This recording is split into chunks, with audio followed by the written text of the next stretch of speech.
All right, let's get started then. Uh, Hello, comrades, and happy Sunday to all. Today I'm trying something fairly different from what I usually do on this channel. Uh, I'm Melody, and my channel's called A World to Win, and it's mostly oriented to doing political education through talking about political theory, history, and so on. Uh, I have an ongoing series on the history of the Democratic Party from a Marxist perspective, and a biweekly study group covering the events of the German Revolution of 1918 to 1923. While that's all well and good, I thought I'd try something new, namely to introduce my audience to some political practice they can take part in here and now. In service of that, I would like to introduce my guest today, an activist with the group called From the Heart Pacific Northwest, known on the internet as Red Army Duck. Welcome to the show. Hi, thanks for having me. Yeah, why don't you My name's introduce Red. yourself? Yeah. My name's Red. You of course know me by some people know me by Red Army Duck on Twitter, otherwise called Iron Prole. That's my at. I'm the highest ranking non-commissioned or highest ranking um, enlisted person in a formation called the Community Relief Corps, which is run by our committee from the Heart Pacific Northwest. I'm not actually a representative of the committee. I'm just I'm sort of our chief of communications, so to speak. And so I'm the one who goes out here and does our public speaking and whatnot on behalf of the group. And so that's sort of my function. I was originally the chief strategist for our committee, but since we formed the CRC, I stepped down from that, and I'm now heading our personnel and our logistics for our Community Relief Corps, which is a formation that we created in response to the outbreak, the COVID-19 outbreak. And we were already working for years in our community with the houseless folks around us in like just around our neighborhood.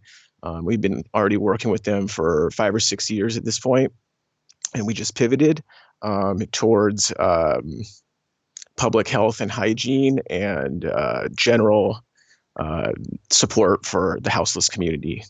And we're sort of expanding our operations towards other neighborhoods and other communities. But that's sort of the background for where my experience lies. All right. Well, thank you. It's great to have you on today. Um, so, a lot of folks are probably feeling really put out in this political moment in the U.S. as well as the rest of the world as capitalism's many crises of economy, ecology, racism, misogyny, transphobia, uh, and so on becoming are becoming grievously worsened by the conditions of the pandemic. Many folks had put hope into the idea that Bernie Sanders' presidential run might be able to, if not completely overhaul the system, at least bring some much needed reforms to it. But his campaign is over now, and many millions of people who had once placed their hopes in it are likely now looking for new forms of political practice they can partake in now that the electoral arena seems totally foreclosed. So here's a quick outline of what we're going to be talking about today. One, what is mutual aid and what makes it different from simply charity or other forms of mainstream or NGO style activism? Two, what are some historical examples of mutual aid in action, such as the Black Panther Party, Food Not Bombs, and so on? Uh, Three, what are some contemporary examples of mutual aid activism, such as For the People, the IWW's various programs, From the Heart, of course. And then lastly, this is going to be kind of the focus of our discussion after we get through those things, which is how can someone who's never done mutual aid get involved right now? Um, so, with that rough outline in hand, let's get started. And we're going to try to keep our conversation pretty tight and relatively brief to kind of keep everyone's attention here. But we're not going to be so short that we leave out any critical information. So we're probably going to try to put a soft cap at around 45 minutes of discussion here. If it's going really well, we'll extend it, but we're going to play it by ear and going to be pretty natural conversation, I think. I'd like to remind our audience that this is a friendly, comradely space with people from many different political tendencies here. So please be kind to one another. We encourage audience participation, so feel free to leave your questions and comments in the chat. Neither of us are experts of any kind, so while we'll try to get to all your questions, by no means are we the final word on anything here. Simply look at this as your first step into a new political journey. Um, so yeah, let's get that started, and let's maybe get our first question um, kind of out of the way here. So, what is mutual aid, and what makes it different from simply like charity or like NGO style activism? Well, first of all, I think the very first, just to strike to the heart of it right off the bat, charity is based in theft. Charity and philanthropy first depends on somebody stealing your whole loaf of bread so that they can give you a slice back. So that's the first difference right off the bat. Mutual aid is not that. Mutual aid is everybody who got their bread stolen showing each other their slice of bread and trying to divvy up so that everybody has some bread, even if we're all a little hungry at the end. And that's what mutual aid is. That's what makes it different. Um, Philanthropy and charity is a thief trying to buy their way back into heaven at the end of their life so that they can feel good as they pass away. It's someone stealing $90 billion and then giving $80 billion to a LLC so that they can pay a bunch of people a bunch of money to not do a lot. And then call that good. That is the exact opposite of what you do in mutual aid. Mutual aid is neighbors recognizing neighbors' value and their need, and then trying to get people's value to meet other people's needs. So that's the end of it, really. That's the difference. We don't. Mutual aid is not rooted in theft. It's not rooted in sectioning off of privileges for one group of people and then doling them out over time to a select few who are hungry and in misery. We are the people in misery, and we help each other, and that's mutual aid. And that mutual aid is finding that silver lining in a bad situation. It's planting trees in each other's yards so that we can all eat. It's doing for others so that you can receive. And it's the direct opposite. It stands in direct opposition to charity, as I've Yeah, said here. yeah, absolutely. And I think another thing that I like to point out about mutual aid that like even you know charities that are not necessarily, things like that some billionaire philanthropist, so called, put together, something, that was maybe put together in good faith by like well meaning, liberal minded people or whatever, is that, mutual aid is not constrained by like legal bounds. So doing things like, providing shelter to undocumented migrants and that kind of thing. That's a form of mutual aid, is it not? Um, Absolutely. yeah, so whereas even a very well-intentioned NGO, or like, charity organization, even a very good one can't do those kinds of things because they still have to remain within the strictures of the of capitalist legal system. Oh, yes, So that's absolutely. another big difference between mutual aid and charity or NGO work. So let's get it. Absolutely. Yeah, so let's get into what are some concrete historical examples of that. We've got a bunch we can point to in the United States. Which are some that you think really stick out as I think important examples? uh, I think the Sandy Hook and the response to the repeated collective responses to weather related events in the South. like the way that people in the Southeast United States respond collectively, without any, just they just do, to hurricanes and floods and things like that, is a great example. There's way too many to name specifically, because it's just thousands of collectives that come together in times of need, and they Mhm. form one cohesive field sort of body of mutual aid. Um, but and then of course, like, the Socialist Rifle Association Oh, heck yeah. is someone that's doing a lot of stuff right now. Um, we skipped ahead on the question. I think we're jumping the shark here a little bit, but Oh, yeah. Yeah. we skipped But over it's all historical. good. Now we're modern, sort of Sure. modern examples. But some other really, Feed the People, of course, is a great example. And Hmm. there, I mean, every town has one. Of course, Food Not Bombs. A huge shout out to Food Not Bombs, Heck yeah. who, um, Food Not Bombs is a great example, I think, honestly. Um, I have, every, no formation is perfect. Then I don't think now is the time to try and address anybody's shortcomings.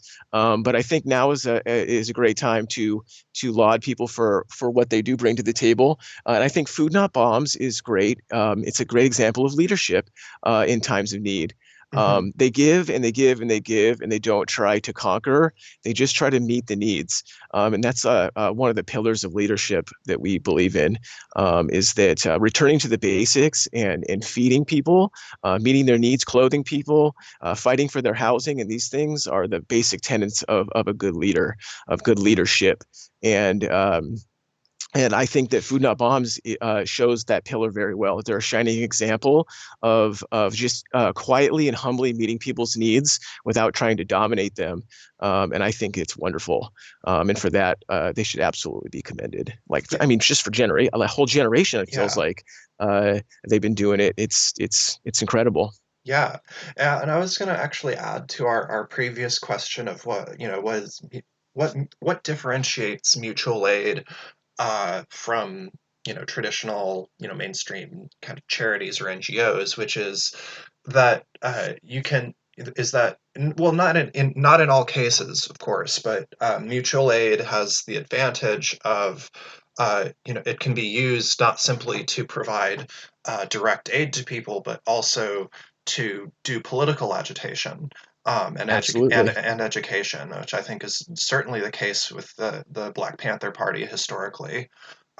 Which is to say that if you're helping get people's basic needs met, um, it's more than simply just like cutting a check to your local food bank or whatever. Which is a food bank is great. Don't get me wrong, but Absolutely. you know when if you're in like a food distribution mutual aid network and you're providing food to people directly, it's just you're building those concrete connections between human beings that just doesn't exist in the same way that something like, say, volunteering at a food bank, as noble as that is, will do, right? Right. Yeah, exactly. We call that the politics of acquiescence in our form. I know it's kind of a tongue twister, Oh, but in it's a our great formation, term. I love it. yeah, we call it politics. What I tell people as a strategist is like, so I'm kind of responsible for training our new committee members and leadership as they come up. As like, I'm basically the master chief. We make joke all the time about me being the master chief of our organization, but what I do is what I'm responsible for is sort of teaching people the art of leadership. There's a lot of You can read a lot of books and find the science of leadership. You can go to leadership courses. You can get trained in formal leadership, but the art of leadership is a little more rare. And so that's kind of what I'm responsible for. And how I explain it is that good leadership is like a river valley. It's not the river. The river valley invites the river, and together, the river and the river valley nourish everyone effortlessly. And so that's essentially the politics of acquiescence. You want to be like a river valley. You want to pull people in, and you want to nurture everyone effortlessly, both the weed and the crop. You know what I mean? Even people that you're not on good terms with, you want to make sure you nourish them too.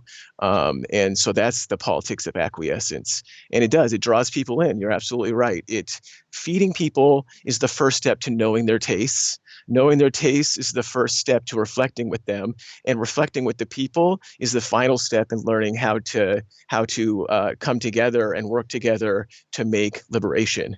So I tell people all the time, you can have a revolution and it needs food. Food is not the revolution, neither is education, but you can't have the revolution without food and education. Yeah, So absolutely. they're foundational pillars of the revolution, but they are not the revolution, and that's okay to say. You know what I Yeah, mean? It's not a right. revolutionary act to feed someone, No, but it without that non-revolutionary act, there is no revolution. So right. Yeah, it's a what a logician might call a necessary but not sufficient condition, right? You can't absolutely, yep, you can't have yeah. So um but yeah, so I think some folks kind of maybe who are skeptical of mutual aid, or kind of poo-poo it sometimes, I think fall into this straw man of like, oh well, it's not in and of itself a revolutionary act, therefore it's not worth your time. But like, I think that's nonsense, because it's nonsense. revolutionaries across history of many different political persuasions. Some have been anarchists, some have been you know uh, communists of other varieties, Marxists, and not people who don't even adhere to those kinds of labels, indigenous activists and so on. That Hmm. you know it's such a fundamental part of kind of just building bonds of solidarity with the people Absolutely. who you don't have to be best buddies with the people who you want to make revolution with, but No, absolutely not. if you can't feed each other, if you can't clothe each other, if you can't help each other up when they're down, then you know you're going to have a much harder time making a revolution. um, Absolutely. so Absolutely.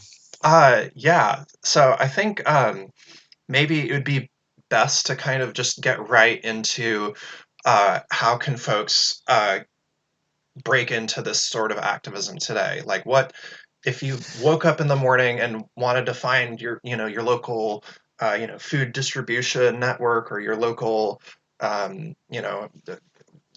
mutual aid effort, and get involved? What do you think? What would you say to somebody who's looking to get involved for the first time?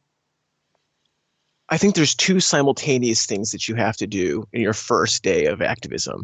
We're not going to call it activism anymore.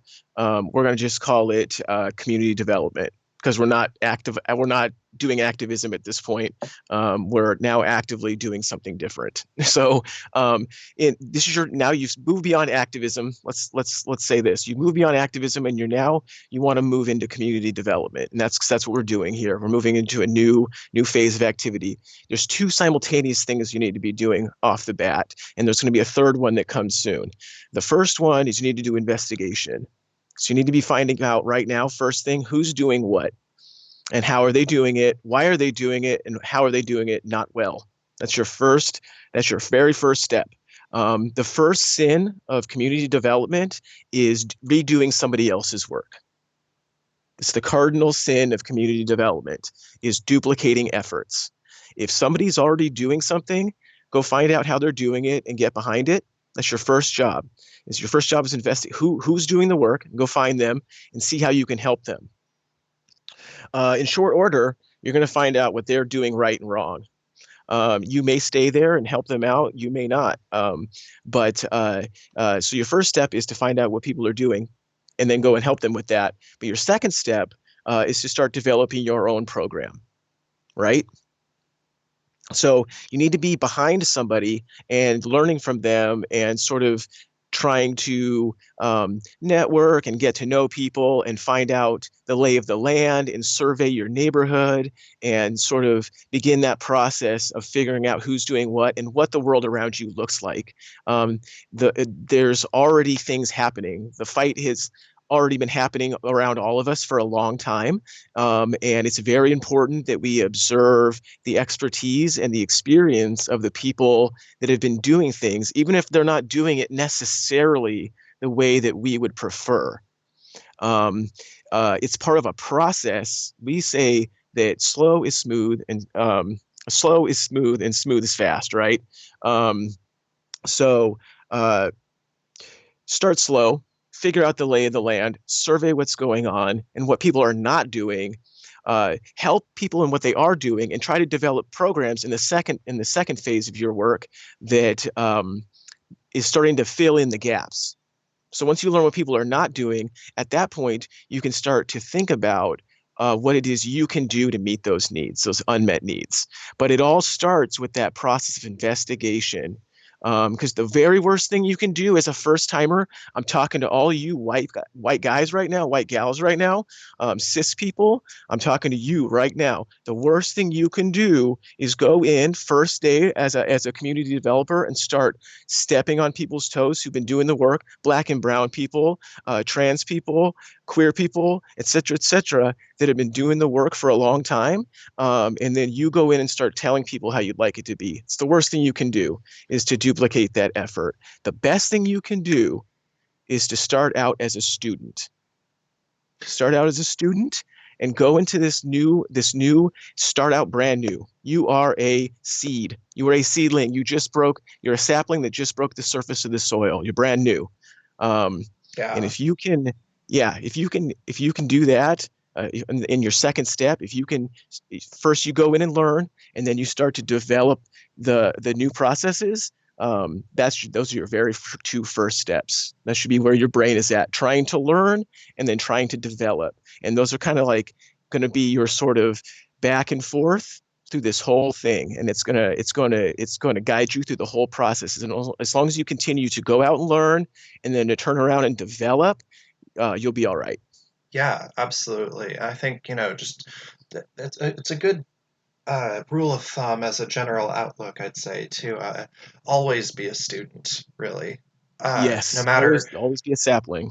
right. So there's an unhealthy tendency, I think. I think kind of on the other side of it too. There's kind of an unhealthy tendency to think that you have to have all the answers, and that's something that I really Yeah, stress talking to folks, especially like the way that I do political education, both in my real life and on my YouTube channel, which is that I encourage folks to always be kind of you know you don't insist on needing to be an expert, right? We need to, no, right? Our knowledge is continuously being informed by our continued research and our continued not just our research literally into books and articles and stuff that of course goes without saying, but research in the kind of more like social sense, right? yeah, we Our call that dialogue, yeah uh or us dialogical. yeah the us old Marxists call that dialectics, materialist Yeah, dialectics, you might say.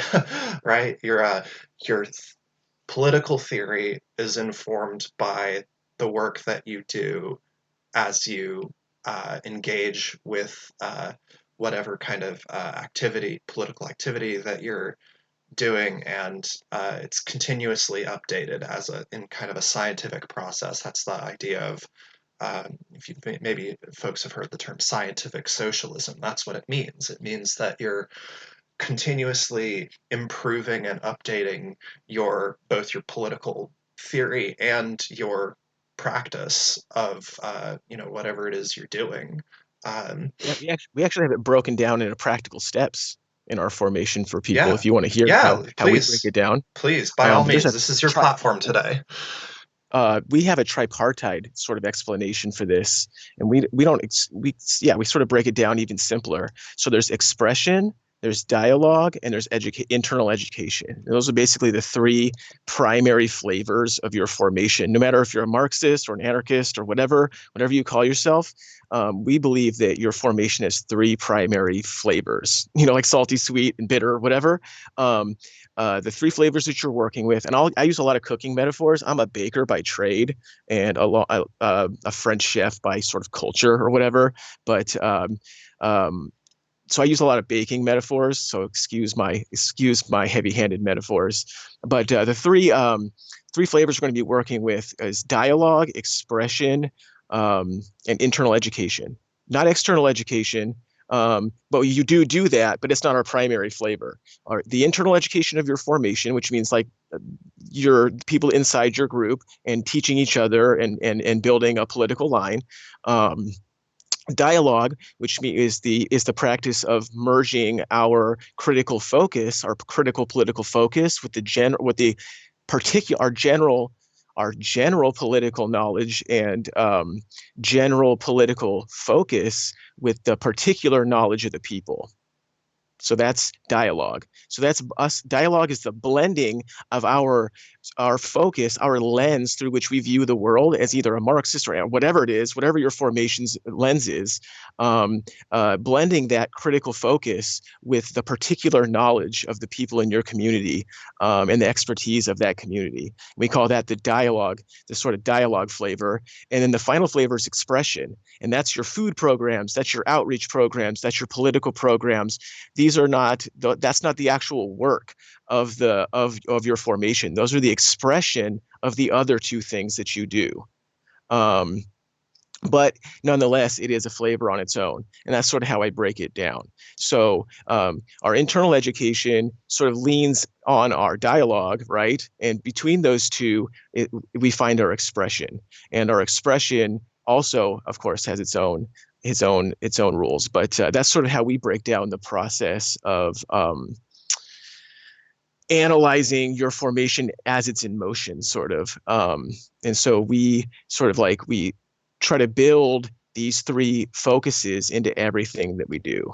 And so we're always trying to make sure that at the end of an expression moment, like at the end of a program, we're actively engaged in dialogue at the end. So we have like a dialogue circle at the end of a program, and we'll all talk together and we'll say, hey, what went wrong, what went good, who performed well, who performed poorly, like what can we do to help each other do better, how can we make the program better, and et cetera, et cetera.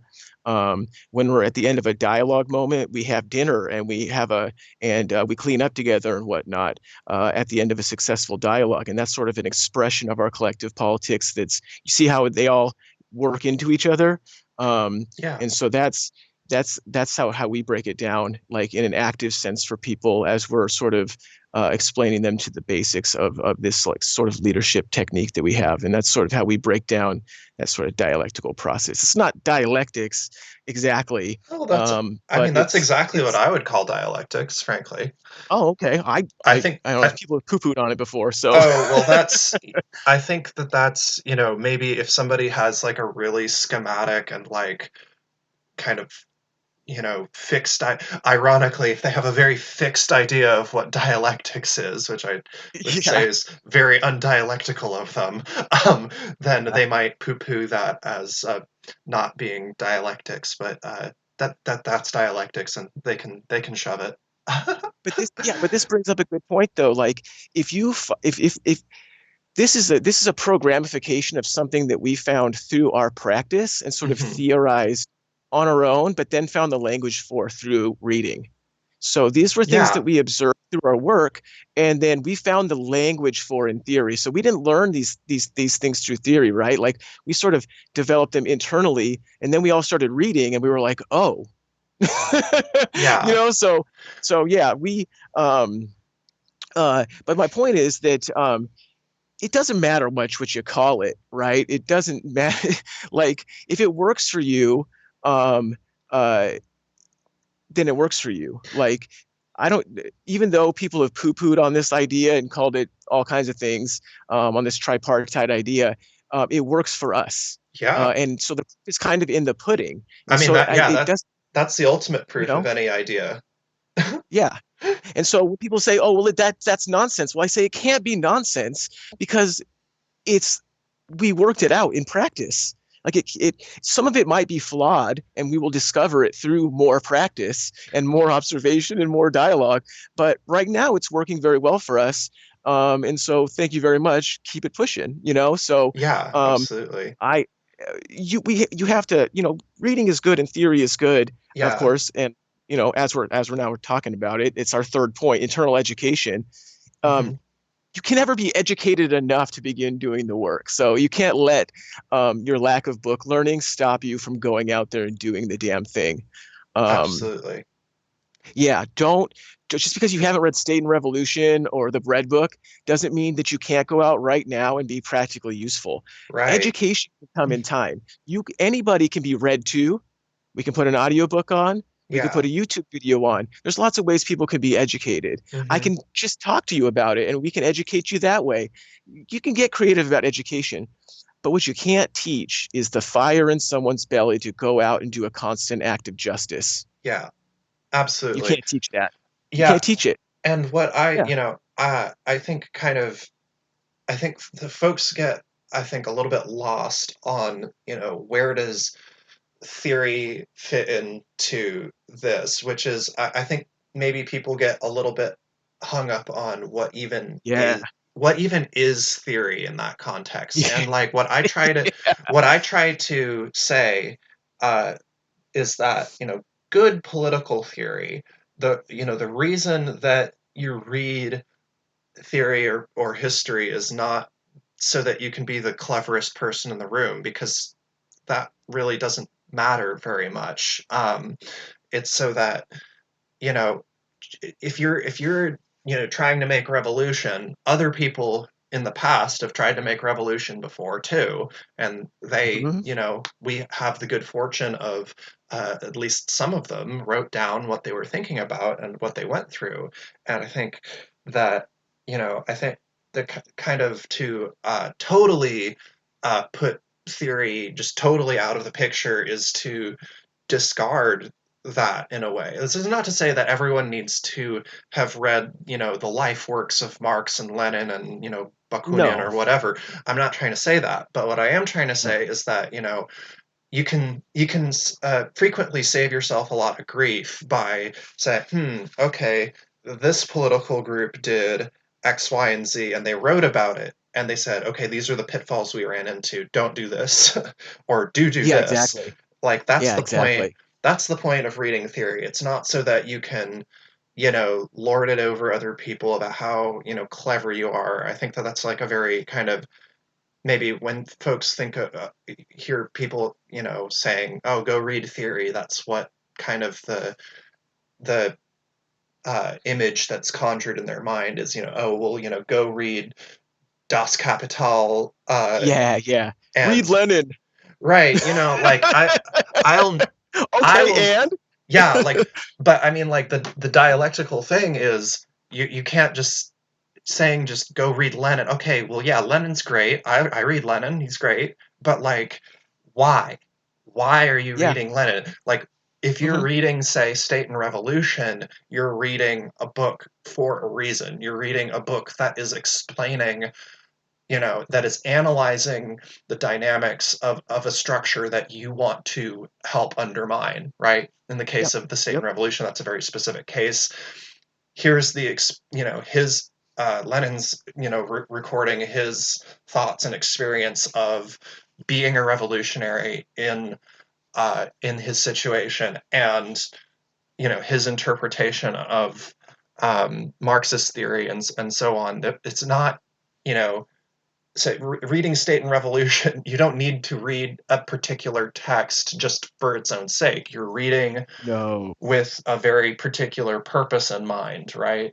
And Yes. I just, maybe this will be my kind of soapbox here, is that, um, because political struggle, like specifically as we as communists think about it, is a collective process, right? Like, not Yes. literally, not everyone can read theory, either because of things like disabilities. Maybe they just don't have the time. Most of us are busy ass people, and we're tired after we come home from work or whatever, and we can't, we just, like, for whatever reason, can't read theory. It's not so, admonishing people just kind of abstractly to go read a bunch of Marx or Lenin or whatever is bad, I will say. Like, we Yeah, can, I agree. it's a like, learning is a collective process, and I think, there's a place for your theoreticians within your party, or within Yep. your, social, within your formation, whatever you want to call it, party, whatever.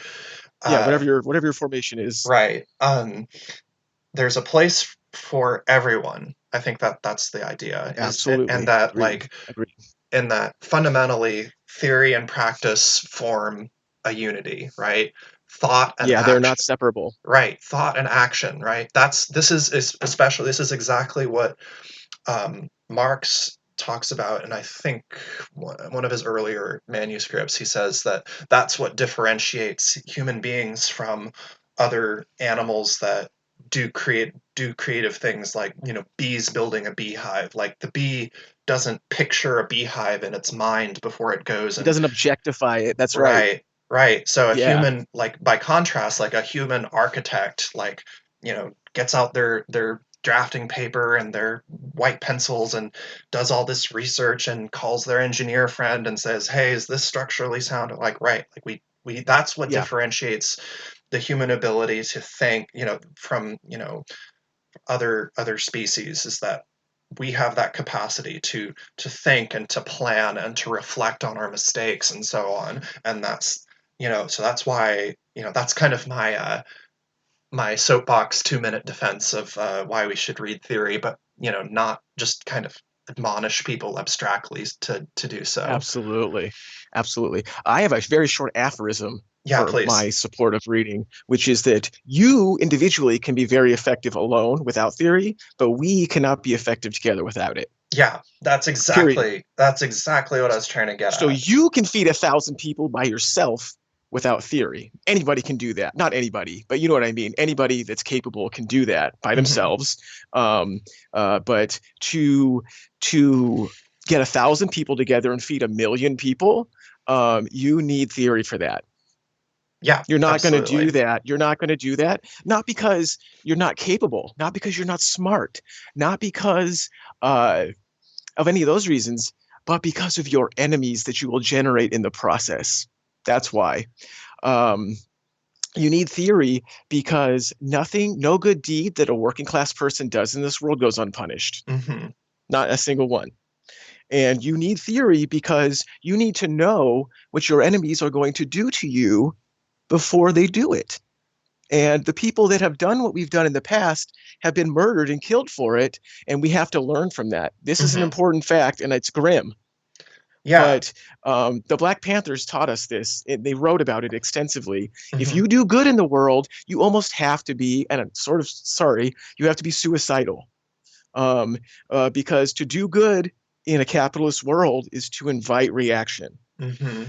And reaction is a huge part of surviving as what we do. Hmm. And it's just a fact. And so a critical part of theory is learning how our predecessors dealt with the violence and the cultural violence, the varieties of violence. Let's just Yeah. say that they received for doing essentially justice work. Yeah. Um, and so theory is critical for that. Right. Um, critical is theory is really critical. Someone said, "Well, I don't know who it was. You think you know yourself, and then you read." Yeah. Um, and that's sort of what I that's sort of for some reason that really vibes for me with this whole thing. Like, you think you know your struggle, and then you read, and you realize, um, maybe first you realize because a cop beats you up in the streets, and then you read and you realize, holy shit, this is this isn't just me. You know what I mean? Hmm. Anybody who goes out and tries to change the world in a concrete way gets their head stomped on. Hmm. And so in that way, theory helps you um, stay alive Hmm. in a world that very much wants to Yeah. get rid of us. Yeah. And so it has a defensive measure too. And so it's not just important for how we organize ourselves, but it's also important for how we think about the world outside of our work. Right. Um, And I that mean, it has feelings about us. yeah, and I'd say like the other thing of like I think folks who are maybe like a little apprehensive about, theory for whatever reason, like the thing that I always go back to is to say that theory is our is like revolutionary theory is the collective memory of the revolutionary movement. That's right. It's right. Yes, And one of the things that I think especially, I mean, people everywhere to some extent deal with this, but I'd say like especially in the United States where, you know uh history is so like we're taught in our public school system, we're taught this total like whitewashed BS version of history of, you know, well, this president did this great thing and this president did that great thing. And, anyone who's read, something like People's History of the United States or something knows that, there's not a single US president who wasn't like a genocidal war criminal. Um, absolutely. and you would never Yeah, know that. And you would never know that from just, reading, like an American uh, US history high school yeah. textbook or something. And So, amnesiac's history. yeah, right. Or PragerU. Yeah, exactly. Amnesiac University. Oh man. Yeah. So, but I mean, like, there's a real sense in which, not having access to our history, both as like working class and oppressed people, and as especially as revolutionaries, that like if it's not even the whole like there's kind of that cliche of those who don't know the past are doomed to repeat it, but like I think that Absolutely.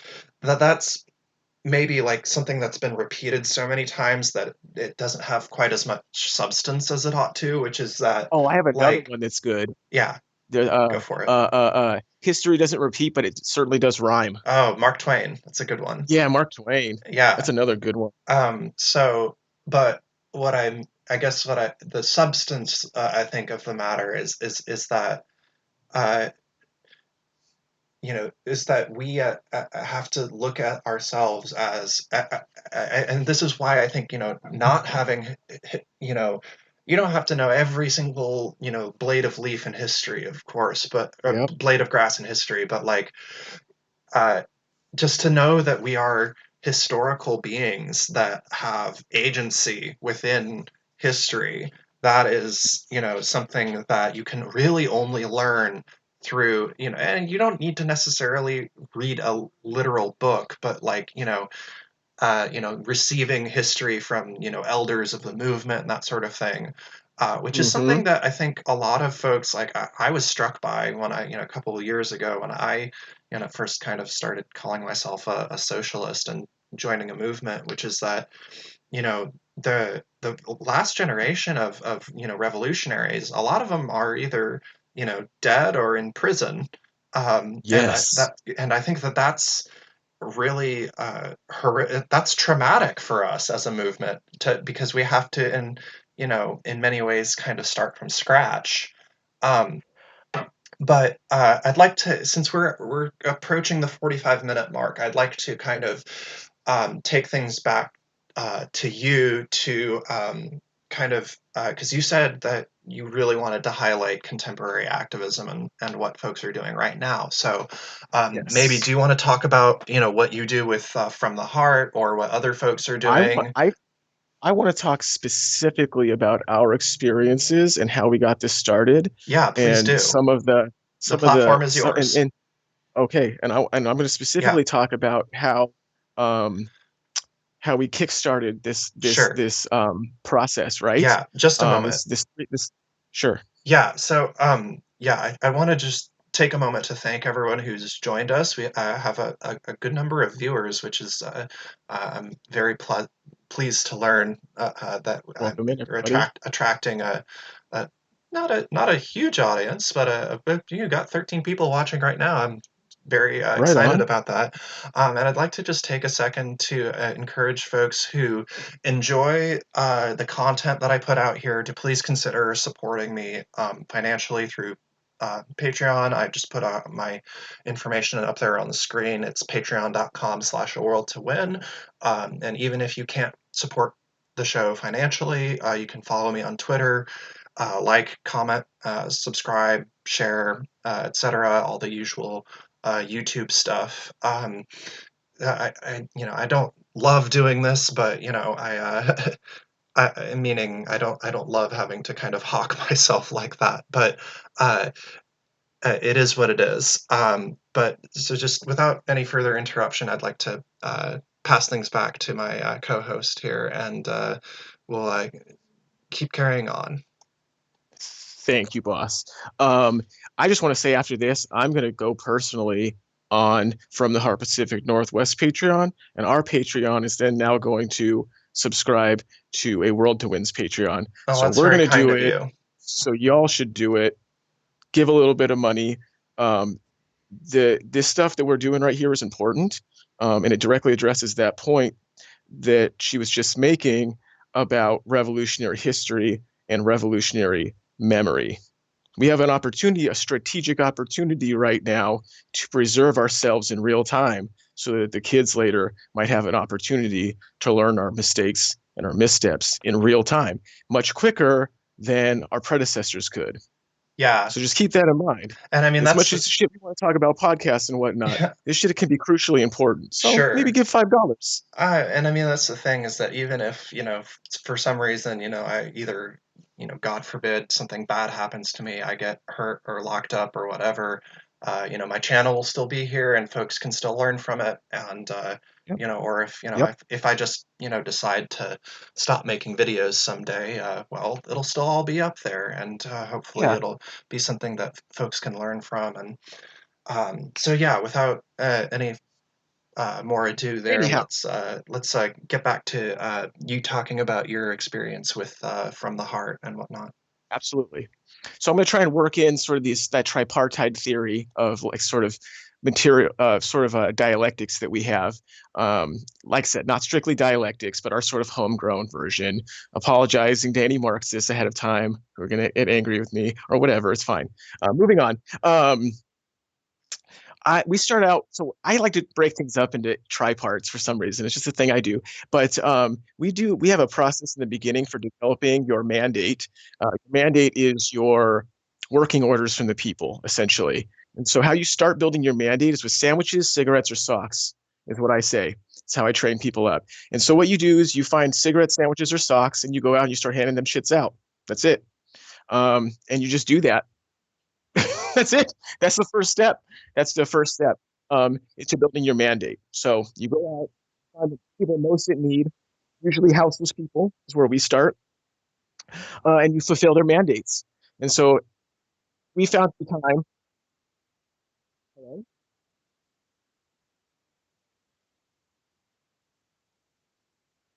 Hello?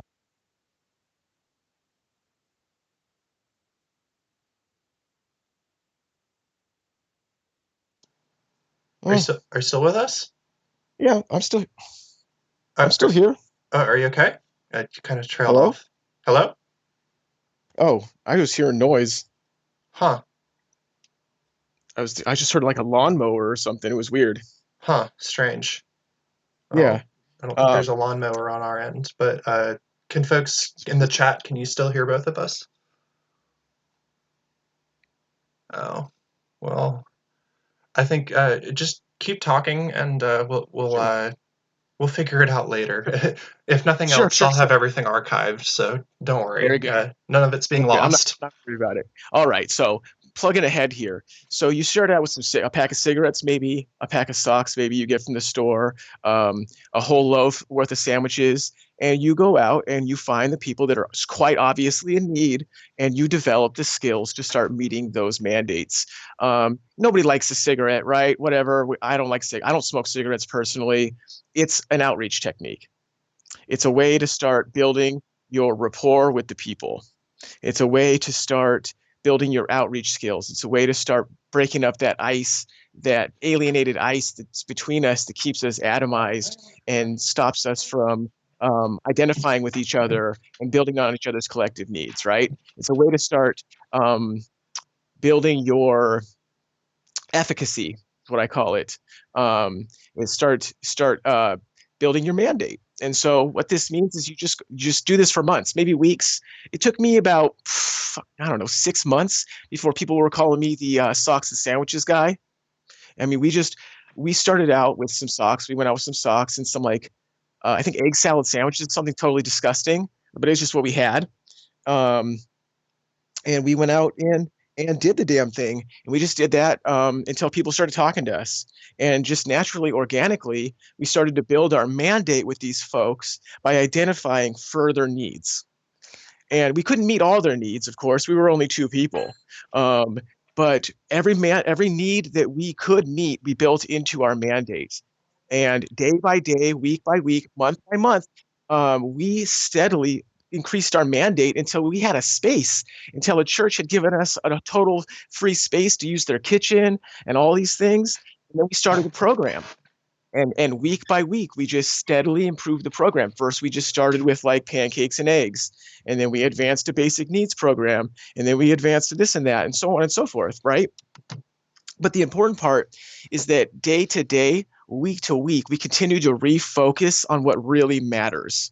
We never let ourselves get bogged down chasing new objectives or building our mandate bigger than the people gave us, right? Yeah, So we always measure 7 times and cut once is what we say. We don't say measure twice, we measure 7 times and cut once. that's a Uh, great aphorism.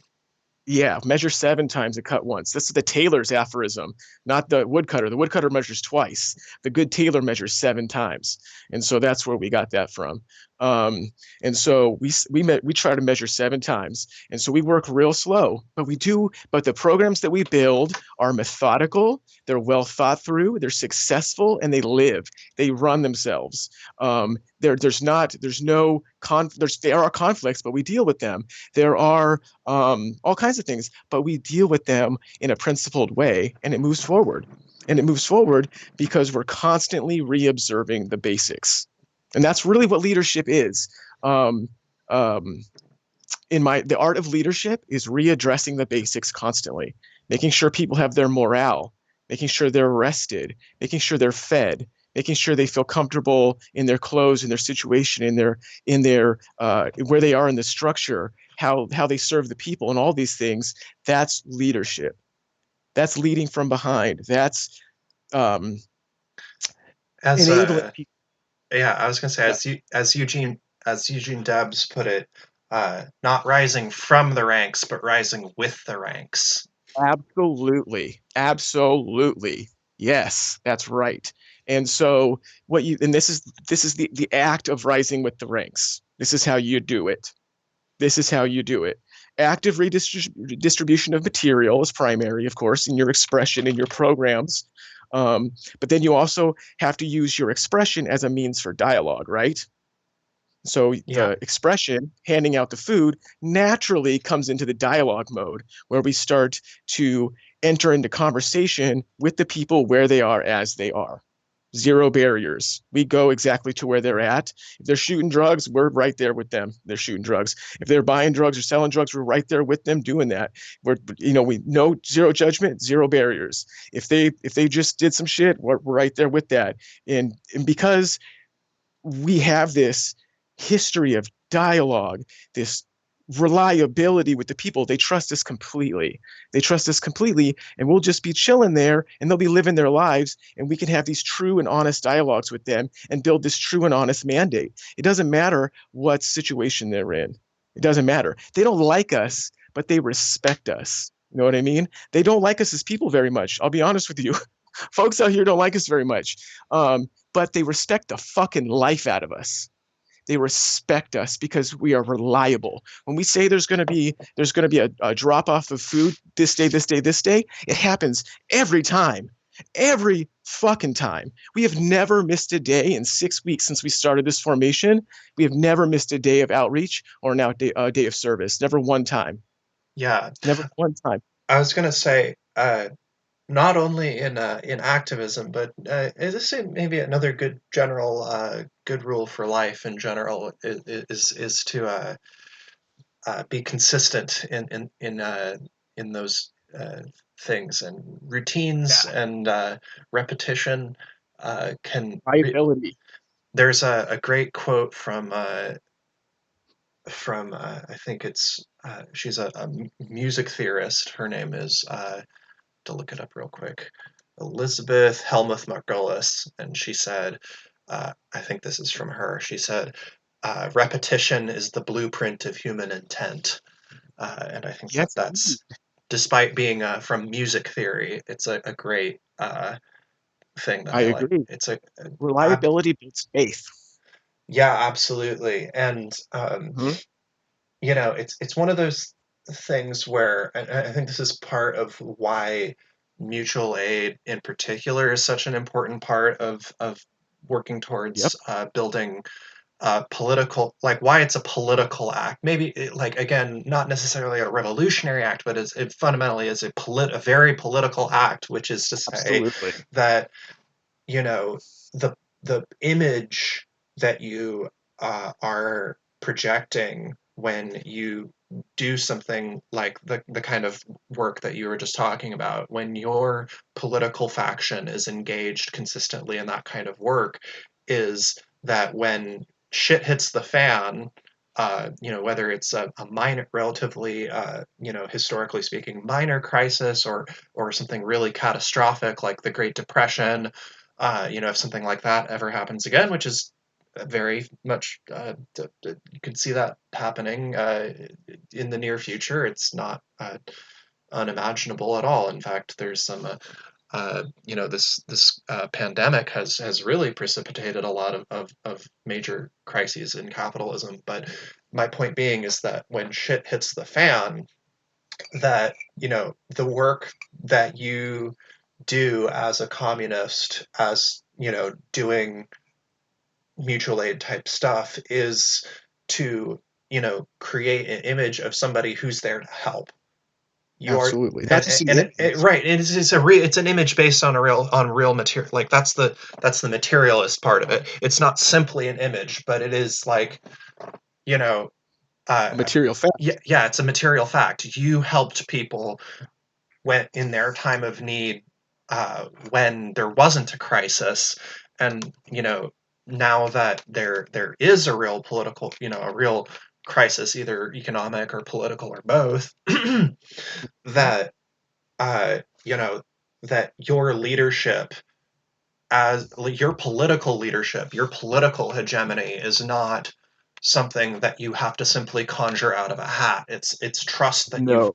it's trust that Yes. you've earned through long hard work, and I Absolutely. think that a lot of especially kind of, and I'll admit I fall into this myself sometimes, which is I think a lot of folks, young folks in the United States who are like, mm, you know, in the last couple of years, just coming to, calling themselves anarchists or communists or whatever, is that, sense that, well, you know, shit's hitting the fan right now, so we need to lead. We need to, uh, you know, uh, to, you know, in, uh, like it's this is kind of expectation that we have the right ideas, so our political leadership will flow naturally from that. Well, I think what Negatory. kind of, yeah, what our conversation today has really been about is that, you know both, it's an having correct ideas is a necessary but insufficient condition. You Absolutely. can, you have to be providing real material leadership, not just in the sense of like, uh,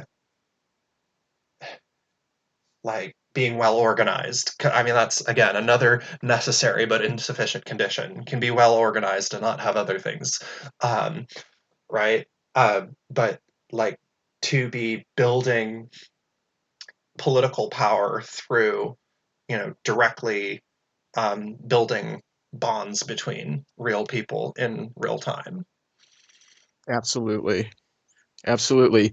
It's mandatory. The world is Hmm. created through relationships. Hmm. What really drives the world that we live in is relationships. Everything. Everything. All of our true wealth as working class people is in our relationships. Um, there's sort of a Taoist philosophy that strength creates its own weakness and weakness creates its own strength. It's sort of the It's yin very and yang sort of philosophy. it's very Hegelian Um, too, very Marxist. um, as a working class, our strength is actually in our weakness, believe it or not. Our strength is actually in our weakness. Um, it's our individual weakness that's been formed into a field, into a class of things, of people, that we gain power. Um, and learning learning to wield political power is learning to focus that field into a laser beam. Right. And No, that's that's I'm a scientist. I love that metaphor. It's great. so that's Um, what we're doing is we're condensing our power, our yeah, collective power that was a right. weakness. A single photon can do nothing, but photons collected and unified into a field and then concentrated can Yeah. do amazing things. It can burn your eyes or cut Yeah. steel. You know what I mean? So, and that's one of the metaphors that I Yeah. use. And Um, I love that you're going to love this, which is that the scientific term for that is also translates really well into everyday language, which is that when a laser is you know, the way that a laser works is by creating something called coherence, that yes. all the waves match up. How they're Mhm. able to be focused into a beam like that. And coherence is translates well into kind of everyday language like that. Um, which I think is a funny little thing that I just noticed by saying that out loud. But That's got me thinking now too. It's got me thinking in a new direction now yeah, suddenly. That's that's funny. great. Yeah. So we're just past the 1 hour mark, and I would love to keep talking about this maybe in a future session. And I think we've had a really good conversation today, but I think it's about time to wrap up. So I'm just going to kind of make a last pass over my chat here to see if there's any questions that folks are having. Folks in chat, if you have any questions, we're going to be probably wrapping up in the next 10, 15 minutes or so. So if you have any questions that came up during our discussion or comments that you want to make, now's the time to get them out. Please don't be shy. This is a safe space for Yeah, comradely questions and discussion. So we'll I love be, questions. yeah, Red and I will be here for another, you know, 10, 15 minutes or so. And but if folks are not going to ask questions, I might wrap things up a little bit sooner. Yeah. It's up to you guys. I'm here for you though. If you have any particular questions, um, uh, I would love to field those for you. Yeah. And Um, also, if you just as an addition, I'm on Twitter, and my committee charges me with 2 hours a day to talk to y'all about this stuff. It's actually part of my formal work to be on here and teaching you guys all this stuff in real time every single day. So you can find me at Iron Prole on Twitter, IronProle. We'll probably put it in the description or so, I don't know, or yeah, something. we can do that. We'll work it out. But you can find me on Twitter anytime and jump in my DMs. Oh, as long as you're not a prick, I will accept your request and we can have a conversation. I am the people's strategist. That's what I do primarily for my formation is strategy, strategy building. And I would love to be your strategist. You can lean on me for as long as you need to in the development of your personal mutual aid project where you're at. I'll even provide you material aid if I can, in any way that I can. You just got to get in touch with me. I'm not unapproachable. As Mhm. long as you approach me with respect, I'm happy to answer your questions. So Yeah. fire away. So GR Our ex-mistress in the chat says, I don't really have a question as such, but I find it difficult to speak with people at all, social anxiety and all that fun stuff. Yeah, I totally empathize with that, and I think it's really important for us as, communist comrades to be, sensitive to folks' disabilities and whatnot, and just be like, um, you know, not to put expectations on people to do things that are like so far out of their comfort zone, right? Like it's Absolutely. natural. It's natural that we're gonna like as Mao said, a revolution is not a tea party. We're there's going to be plenty of unpleasant things that we're going to have to face anyway. But that doesn't mean that we need to be putting folks in situations that are going to just make them uh, so uncomfortable that they never want to come back, right? Oh, Um, oh, that's yeah, absolutely. so I absolutely agree. yeah. Now that being But said, social anxiety is very real, and yeah, I'd be lying if I said I never dealt with it.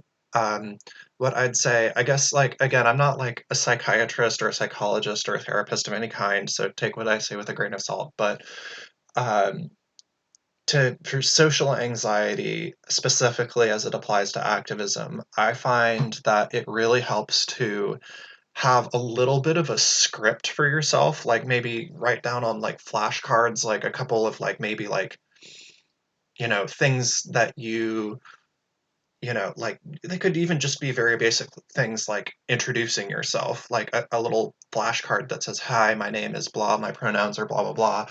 Um, to have to just like be kind of a fallback in case you freeze up. But like again, be forgiving. I guess like my thing is just like always be forgiving with yourself and like absolutely. Please. comrades who are able to like please be don't be a jerk to comrades who have disabilities.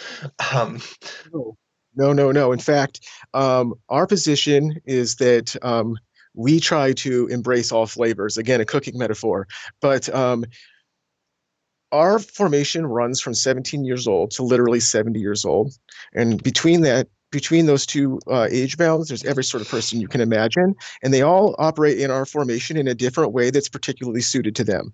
As a chief of personnel, I'm actually responsible for that. Every single person that wants to be involved in our formation, I'm responsible for finding a way for them to be involved, no matter their level of ability or acuity or whatever. Doesn't matter if you're just a fuck up. You know what I mean? Everybody that comes to us and wants to help, it's my responsibility to find a place for them in this organization. And I have so far pretty successfully. It is a bald faced lie and an excuse by an organizer, and it is an injustice to say otherwise, frankly, in my opinion. We shouldn't be throwing anyone away.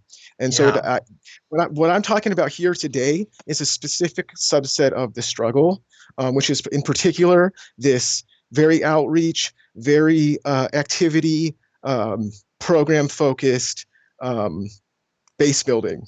yeah. And if that's not something you can do, absolutely do not feel bad about that. You should never have to apologize for that, ever, ever, ever. I'm a disabled person too. I have certain abilities that I take advantage of, but I'm also very disabled in many ways as well. And so I completely understand, and that's why I'm in charge of doing this for us. Is because yeah, just because you can't do what we're talking about today, or you can't do all of it, or you are limited in some way in this particular subset of activities, that doesn't mean that you're worthless. That doesn't mean that you're less than. It doesn't mean any of that. Hmm. It means that we have to work harder to find something that you can be involved in ways that make you fulfilled and whatnot. That's what an organizer's job is. Yeah, Um, and and I'm so, yeah, please do what you can do. Give your 100%.